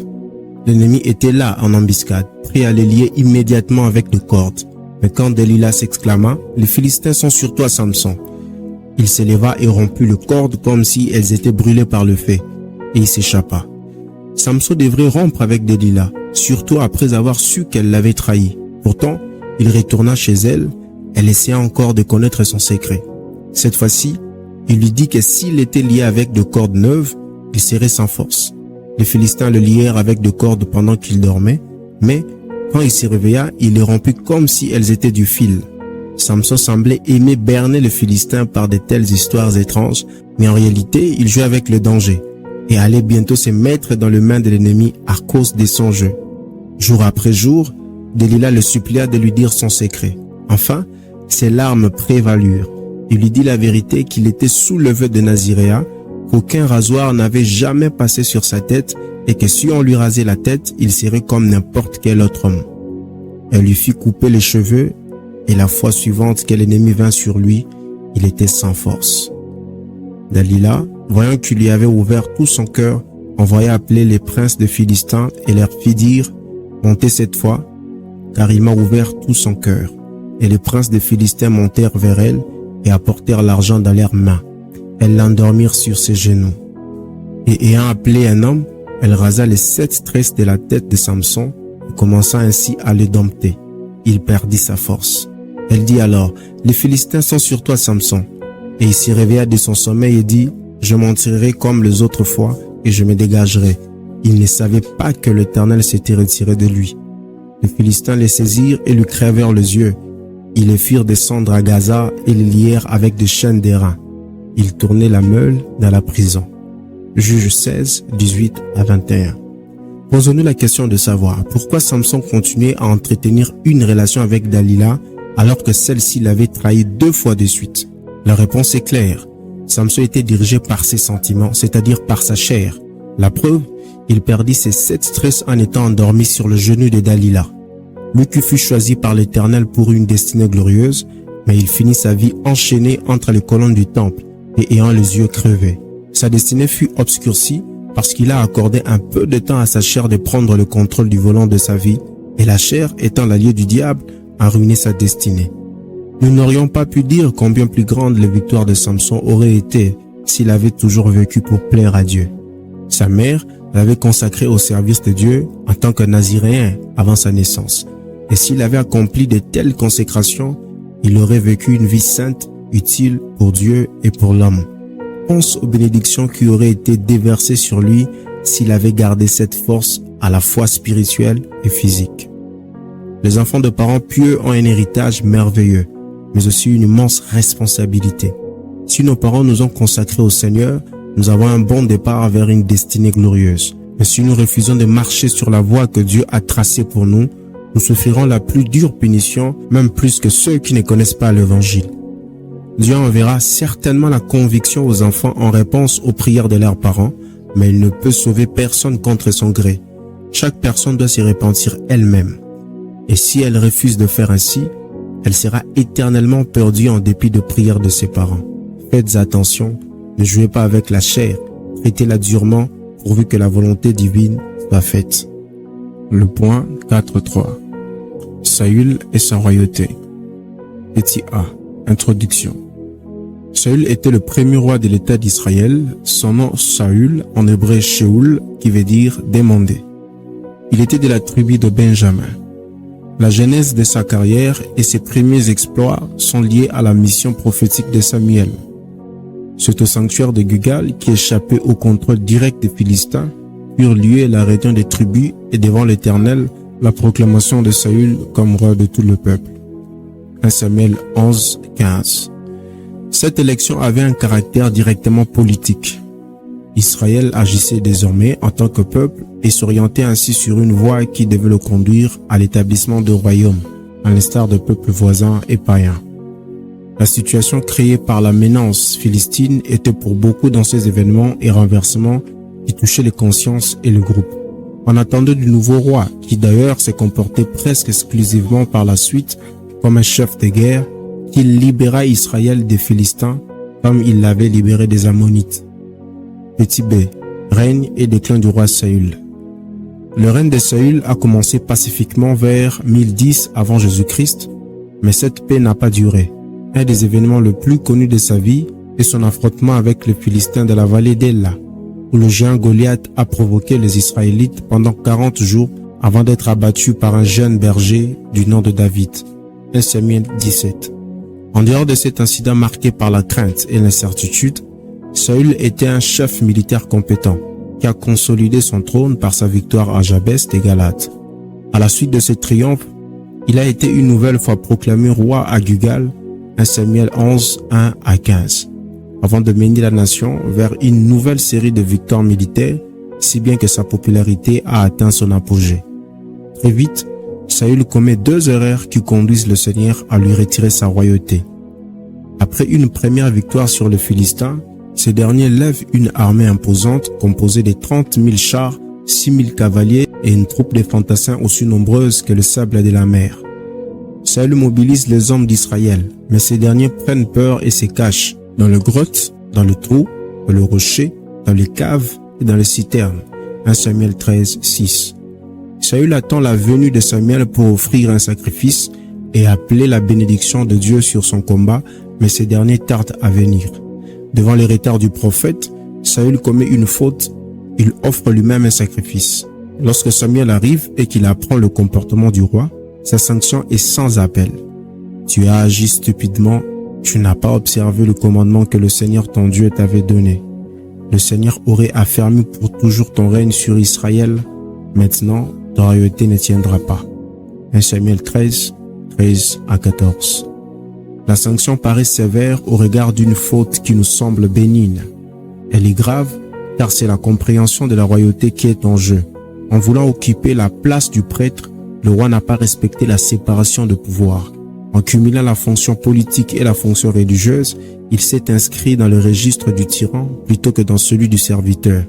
Saül est demeuré roi pour les restants de sa vie, mais il était tourmenté par un esprit mauvais qui provoquait des crises de folie. 1 Samuel 16, 14 à 23. Les dernières années des règnes de Saül sont marquées par un déclin général de ses services à la nation et par des phases maniaco-dépressives profondes. Pendant ces crises, un jeune homme de sa cour du nom de David l'apaisait en jouant de la musique, ce qui lui permettait de retrouver temporairement ses esprits. Le roi Saül a accueilli David comme un des siens, mais tout a changé quand il s'est avéré être également un grand chef militaire. Une chanson populaire de cette époque disait « Saül a frappé ses 1000 et David ses 10 000 ». 1 Samuel 18, 7. Quand Saül a pris conscience que Dieu est avec David, il a cherché à le tuer à la moindre occasion qui se présentait.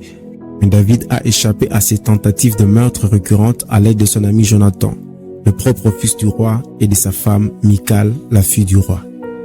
Il consacrait davantage de temps, d'énergie et d'argent à chercher à tuer David au dépend de la consolidation de ses précédentes victoires. À cause de cela, les Philistins ont senti une brèche s'ouvrir pour une victoire importante contre Israël. Après la mort de Samuel, l'armée philistine s'est assemblée pour combattre Israël. Saül, terrifié, a cherché Dieu, mais n'a reçu aucune réponse, ni par l'Urim, ni par les prophètes. Alors qu'il avait auparavant banni tout le voyant et spirit du pays, il s'est déguisé et est allé trouver une voyante en Endor, à laquelle il a demandé de contacter Samuel. Alors, il semble que Dieu est intervenu et a permis que Samuel lui apparaisse effectivement. Il lui a rappelé sa prophétie précédente quand il lui avait annoncé que la royauté lui serait arrachée et a ajouté que le Philistin vaincrait Israël et que Saül et ses fils seraient tués. 1 Samuel 28. C'est ce qui s'est passé. Israël a été défait et les fils de Saül, Jonathan y compris, sont morts. Blessé à mort, Saül a demandé à son porteur d'armes de l'achever pour que le Philistin ne puisse pas le torturer. Effrayé, le porteur d'armes a refusé, si bien que Saül s'est jeté sur sa propre épée, suivi de son porteur d'armes. Saül avait une occasion en or de devenir la référence à laquelle seraient comparés tous ses successeurs au début de son règne. Cependant, comme tant d'autres, il a choisi d'emprunter une voie et s'est éloigné de Dieu. Alors que Dieu lui avait dit de tout exterminer, lui, il a épargné le roi des Amalécites avec une partie du butin, alors que Dieu lui avait demandé de les exterminer. Amon l'Agagite, qui a cherché à exterminer les Juifs par la suite, était un descendant du roi que Saül a épargné. Saül a aggravé son cas en mentant à Samuel, prétendant que ce soldat avait épargné les meilleurs animaux afin de les sacrifier à Dieu. 1 Samuel 15. Cette faute, avec toutes les autres qu'il a accumulées au cours de son règne, a montré qu'il ne pouvait plus servir d'instrument pour accomplir la volonté de Dieu. Lui qui fut choisi par Dieu comme roi, voilà comment il a fini sa vie. Nous ne devons pas jouer avec la grâce que Dieu nous donne. Le roi Saül a clairement abusé de l'autorité que Dieu lui avait confiée.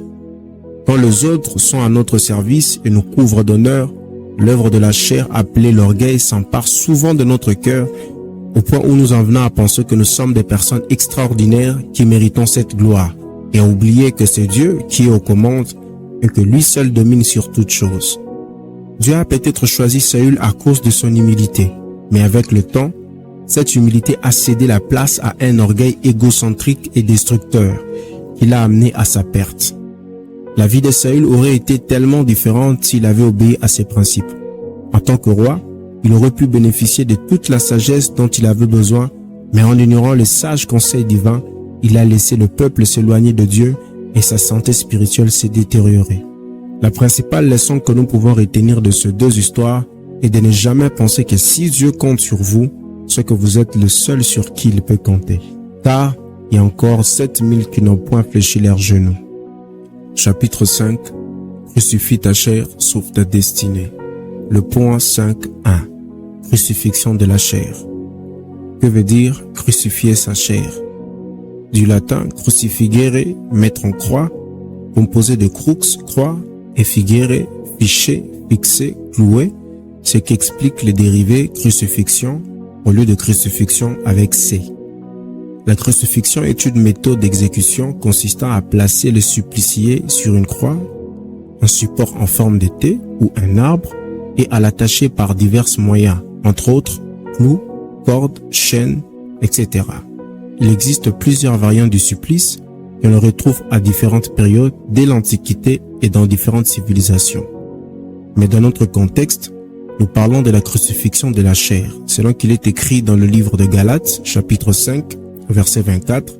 « Ceux qui sont à Jésus-Christ ont crucifié la chair avec ses passions et désirs. » Crucifier sa chair veut dire crucifier les œuvres de la chair. Nous avons vu dans le premier chapitre de ce livre que la chair produisait des œuvres, lesquelles œuvres sont contraires ou opposées aux œuvres de l'esprit. Ainsi, si vous produisez les œuvres de la chair et que vous donnez à votre chair le gouvernail de votre vie, vous n'arriverez pas à servir Dieu et par ricochet, vous saluerez votre destinée de loin. Vous avez une mission à accomplir, c'est pourquoi vous devez savoir comment discipliner votre chair dans le dessein de remplir effectivement votre tâche. Comment crucifier sa chair? Je sais que vous vous attendez à ce que je dise tel principe ou tel autre principe pour crucifier la chair. Malheureusement, ça ne sera pas le cas. Je n'ai aucun principe à vous donner pour crucifier la chair. La seule et l'unique chose que je pourrais vous dire, c'est de dire au Saint-Esprit de vous conduire. Croyez-moi, c'est la meilleure des choses à faire. Il est écrit dans le livre de Jean, chapitre 16, au verset 8, « Et quand il sera venu, il convaincra le monde en ce qui concerne le péché, la justice et le jugement. » Je peux vous affirmer avec toute mon énergie qu'il n'existe aucun principe qui puisse vous maintenir dans la sanctification sans l'aide du Saint-Esprit. Combien de messages sont prêchés chaque dimanche et durant la semaine contre le péché? Pourquoi y a-t-il autant d'abominations ou scandales au milieu chrétien? C'est parce que nous avons refusé d'être conduits par le Saint-Esprit de Dieu. Nous nous sommes contentés de principes humains qui consistent à ne pas être ici ou à ne pas être là-bas, à ne pas fréquenter un tel, à ne pas faire ceci ou cela, en négligeant le précieux Saint-Esprit qui a été répandu sur nous depuis la Pentecôte. Croyez-moi si vous le souhaitez, il existe des personnes qui appliquent ces principes ou stratégies de 10 choses à faire pour ne pas tomber dans l'impudicité ou de 15 choses à faire pour ne pas calomnier, mais qui continuent de tomber encore et encore dans le péché. Pourquoi selon vous? Ils ne les appliquent pas bien ou bien? Ce que vous ne savez peut-être pas, c'est que lorsqu'une personne pêche, elle ouvre automatiquement une brèche à Satan. Et lorsque Satan vient dans la vie d'une personne, ce n'est pas pour festoyer, c'est pour égorger. Êtes-vous fatigué de demander pardon à Dieu pour le même péché? Sentez-vous loin de la présence de Dieu? Êtes-vous en train de rentrer dans le monde? Êtes-vous en train de rentrer vers ce que vous avez vomi hier? Si oui, je vous propose une seule clé passe-partout. Parlez à Dieu. Et si vous n'avez pas de mots pour parler à Dieu, je vous invite à faire la prière ci-après. Seigneur Jésus-Christ, je viens à toi avec mes fardeaux. Je me sens complètement fatigué et au bout de mes forces. J'ai cherché à marcher dans la sanctification par mes propres forces, je n'ai pas pu. J'ai cherché à marcher dans la sainteté à l'aide des principes, je n'ai pas pu. Je te demande une et une seule chose, conduis-moi et ma vie ne sera plus la même. Amen. Le point 5.2. La destinée et les temps. Chaque chose sous le soleil exige un temps et a son temps. Vous le savez aussi bien que moi qu'il existe ce qu'on appelle en physique la flèche du temps. C'est-à-dire que le temps s'écoule vers un seul sens, il ne rentre jamais en arrière. C'est la raison pour laquelle les événements ne peuvent se dérouler dans le sens inverse. Le temps est un concept qui échappe au contrôle de tout le monde.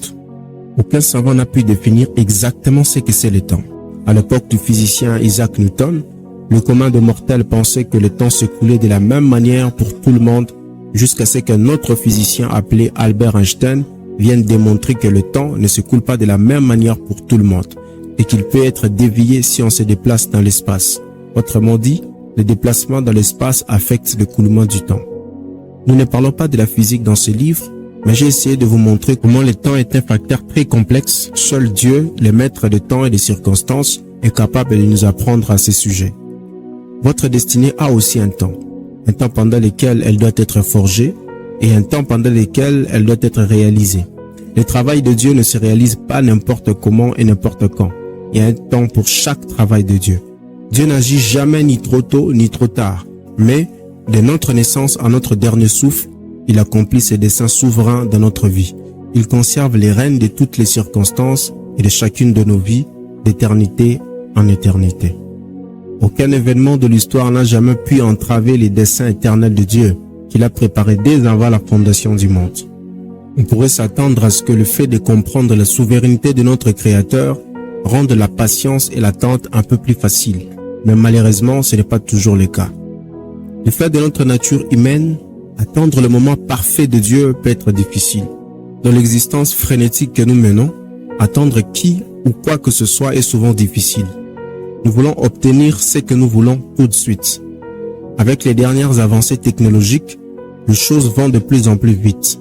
Par conséquent, non seulement nous perdons patience, mais nous avons aussi de plus en plus de mal à discerner les temps de Dieu. Dieu ne vient pas avant ni après, il vient au moment opportun. Même quand il s'élève les derniers, il est toujours à temps, pas en retard. Croyez-moi, si vous marchez dans sa présence pendant votre pèlerinage sur terre et que vous le serviez, il ne vous laissera jamais à côté de votre destinée. L'Éternel m'adressa la parole et il dit, écris la prophétie, grave-la sur des tables, afin qu'on la lise couramment. Car c'est une prophétie dont l'état est déjà fixé. Elle marche vers son terme, et elle ne mentira pas. Si elle tarde, attends-la, car elle s'accomplira certainement. Habakkuk 2, 2 à 3. Le point 5.3. Découvrir ta destinée. Votre Père Céleste vous connaissait alors que vous n'étiez pas encore formé dans le sein de votre mère. Il a de projets, de plans pour votre vie. Seulement, c'est à vous d'aller vers votre Créateur pour lui demander de vous révéler cette fameuse destinée. Quand je n'étais qu'une masse informe, tes yeux me voyaient, et sur ton livre étaient tous inscrits le jour qui m'était destiné avant qu'aucun d'eux n'existât. Psaume 139, 16. Voici les 4 pistes de solution que je vous propose pour découvrir votre destinée.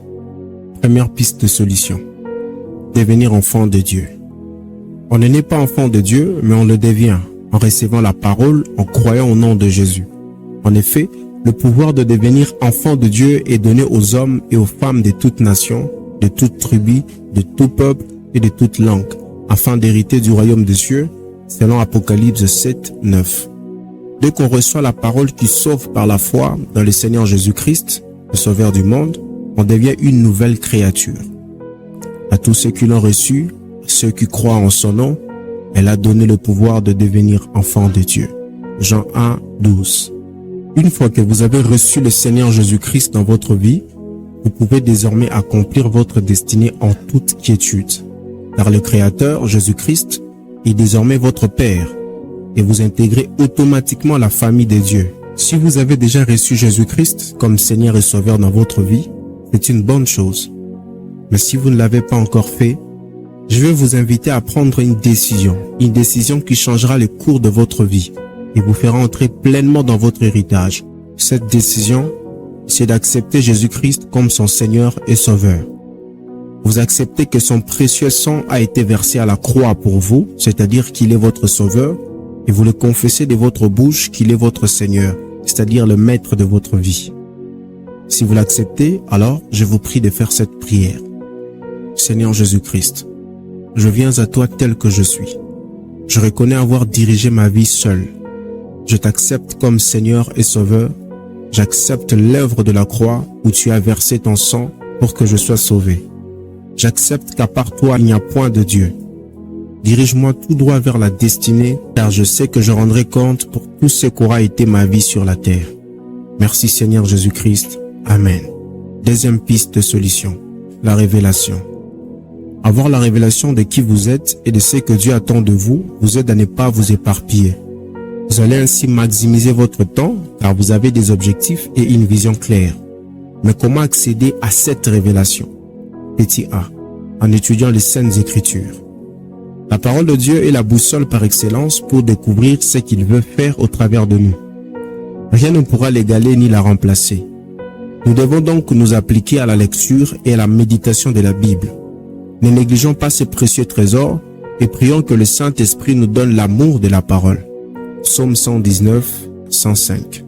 La parole est une lampe à mes pieds et une lumière sur mon sentier. Petit B. Par les révélations, le songe ou le rêve. Nous devons être attentifs à ces choses, car le Seigneur y prête une grande attention. Et même si ce n'est pas une règle absolue, le Seigneur peut néanmoins se révéler de cette façon. L'un des exemples les plus connus, celui de Joseph, fils de Jacob. C'est au travers de ses rêves que sa destinée lui fut révélée. Alors ne soyons pas distraits, car voici ce que nous dit la Bible. Job 33, 14, 15. Dieu parle cependant tantôt d'une manière, tantôt d'une autre, et l'on n'y prend point garde. Il parle par de songes, par de visions nocturnes, quand les hommes sont livrés à un profond sommeil. Petit c, par la prière. Jérémie 33, 3. Invoque-moi et je te répondrai, je t'annoncerai des grandes choses, des choses cachées que tu ne connais pas. La prière est un excellent moyen pour avoir la révélation de ce que Dieu attend de nous. Par la prière, nous avons accès au surnaturel. Nous devons passer du temps dans la présence du Seigneur, soupirer après le Saint-Esprit, afin qu'il nous éclaire et nous révèle des mystères. Troisième piste de solution, le don et les talents. Le don et les talents que nous possédons nous orientent vers notre destinée. Les talents sont des aptitudes, des capacités naturelles ou acquises. Les dons ont une connotation plus spirituelle et sont en quelque sorte une prédisposition. C'est ce que Dieu dépose en nous. C'est la raison pour laquelle dans 1 Timothée 4, 14, l'apôtre Paul encourage Timothée à ne pas négliger ce qu'il a reçu, car il savait que cela servirait à son entourage, mais aussi au corps du Christ. Alors, quels sont vos dons et vos talents? Est-ce que c'est la sculpture, le football, la musique, l'art de conseiller les gens, d'être un bon leader, de savoir écouter et réconforter, l'art d'organiser les choses, pour ne citer que ça? Donc quoi vous sentez-vous capable d'apporter une solution pour votre environnement? Ne négligez rien de tout ce que le Créateur a placé en vous. Enfin, quatrième piste de solution, regardez son entourage. Dieu nous place toujours dans un environnement pour apporter quelque chose de bien dans le but que son nom soit loué. Regardez bien votre entourage. Il y a quelque chose qui doit changer par vous. Vous êtes la réponse pour une génération. Votre destinée peut se cacher dans votre entourage. Qu'est-ce qui ne va pas dans votre entourage? Quels sont les soucis qui rongent la société dans laquelle vous vivez? Pensez-vous que le Créateur vous a placé dans cet environnement en vain? Je ne crois pas. Vous connaissez certainement l'histoire de Martin Luther King. Qui était-il? Qu'avait-il fait? Pourquoi son nom est-il célèbre? J'aimerais vous raconter brièvement son histoire, car je pense que ça pourrait vous aider à comprendre comment découvrir sa destinée à travers de cet exemple concret. Martin Luther King était un pasteur américain engagé pour l'égalité de droits civiques de Noirs. Dans la lignée de Gandhi en Inde, il défend les méthodes non violentes pour lutter contre la discrimination raciale et obtenir des réformes. Né à Atlanta en 1929, au cœur du vieux sud ségrégationniste, il est le fils d'une famille de pasteurs baptistes. Il fit ses études à l'université de Boston et obtint son doctorat en philosophie en 1955. Étudiant brillant, diplômé en théologie, il choisit la voie paternelle. Ordonné ministre dans l'église baptiste dès 1947, il fut nommé dans une paroisse noire de Montgomery, Alabama. Le sud des États-Unis connaît alors une vague de violence raciale à l'encontre des Afro-Américains. De 1955 à 1956, Luther King s'engage dans la lutte contre les ségrégationnistes à l'occasion du boycott de bus de Montgomery organisé à la suite de l'arrestation de Rosa Parks, une femme noire qui s'était assise à la place d'un blanc dans un bus, refusant de laisser sa place. Il est emprisonné quelques mois après, mais obtint finalement l'abolition de la ségrégation dans les transports en commun de la ville de Montgomery. Physiquement menacé par des terroristes ségrégationnistes et un temps emprisonné, le pasteur devient peu à peu d'une figure du mouvement de droits civiques. Orateur brillant, il s'est fait à la fois remarquer par le milieu libéraux, mais aussi par le FBI qui le soupçonne des sympathies communistes. Martin Luther King défend les méthodes non violentes pour obtenir plus de réformes. En appelant les Noirs à boycotter les autobus municipaux, il remporta en 1956 une première victoire contre la ségrégation raciale dans les moyens de transport. En 1957, il fonda la conférence des leaders chrétiens du Sud, SCLC, qui organisa des boycottages, des marches de la liberté, des sit-ins et combattit contre la ségrégation dans les écoles et les habitations. Il rallia à lui une jeunesse universitaire enthousiaste, rassemblée dans le comité de coordination des étudiants non violents. Son action atteignit son apogée au début des années 60 et le 25 août 1963, Martin Luther King menait à Washington une spectaculaire marche de la liberté de 250 000 personnes. Activiste non violent, Il connaîtra son jour de gloire à l'issue de la marche vers Washington avec son fameux discours « I have a dream » le 28 août 1963. Je fais ces rêves qu'un jour, mes 4 enfants vivront dans un pays où ils ne seront plus jugés sur la couleur de leur peau, mais sur leurs capacités. Soutenu, après quelques réticences initiales, par le président Kennedy, il est reconnu comme une figure d'ampleur internationale et reçoit même le prix Nobel de la paix en 1964.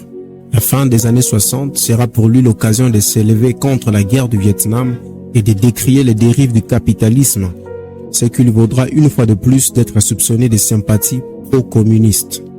Prix Nobel de la paix, 1964, il allait se voir dépassé par des mouvements noirs extrémistes tels que le Black Muslims de Malcolm X et le Black Power. Les actions non violentes qu'il lança à partir de 1965 dans tout le pays aboutissent toutes à des échecs et souvent à des heurts sanglants. En avril 1968, à Memphis, dans le Tennessee, alors qu'une manifestation organisée par lui va dégénérer en acte de pillage et de vandalisme, Martin Luther King Jr. est assassiné sur le balcon d'un hôtel. Ce meurtre, dont les circonstances sont encore aujourd'hui entourées de mystères, achèvera de faire de lui un des grands mythes politiques américains du XXe siècle. Situé à Atlanta, la fondation Martin Luther King regroupe la maison natale et la tombe de Martin Luther King, ainsi que l'église baptiste Ebenezer où il prêcha. De nombreux écrits du pasteur y sont conservés. Et le nom de cet homme continue d'être encore célèbre jusqu'à nos jours parce qu'il avait compris sa mission et l'a payé au prix de son sang. Il fut assassiné parce qu'il luttait pour la bonne cause. Pasteur de son état, il avait compris que sa mission était au-delà des 4 murs de l'église. Il militait pour la fin de la pauvreté et de la discrimination dans tous les États-Unis. Regardez bien votre entourage et vous trouverez certainement la réponse à votre question « Quelle est ma destinée ?» et priez que Dieu vous révèle votre destinée. Rappelez-vous que vous n'êtes pas le fruit du hasard et que le Seigneur vous connaissait bien avant que vous ne naissiez. Il faut aspirer à découvrir cette destinée à laquelle Dieu nous appelle. La Bible nous dit que ce que désire le juste lui est accordé. Alors, désirons ardemment cela. De plus, le Seigneur ne restera jamais insensible à ce type de prière, car ses intérêts sont aussi en jeu. En effet, on désirera découvrir notre destinée, nous désirons en quelque sorte faire son œuvre, réjouir son cœur de Père et manifester sa gloire dans notre génération. Chapitre 6. Conclusion. Nous venons ensemble de parcourir ces livres et nous venons de découvrir qu'il existe bel et bien un Créateur, Dieu, qui nous a appelés tous à l'existence et qui nous a envoyés sur la terre avec une mission bien précise que nous avons appelée destinée. Nous avons compris ce que c'est la chair et comment elle travaille pour détruire ou ruiner complètement notre destinée, car elle est la plus grande ennemie de notre destinée. Ma prière est que vous appliquiez cela pour qu'au jour où vous allez comparaître devant son trône pour rendre compte de ce qu'a été votre mission sur la terre, que vous ne manquiez pas quoi dire et qu'il vous dise « Bon et fidèle serviteur, viens de la joie de ton maître ». Merci beaucoup pour votre attention. Que Dieu vous bénisse.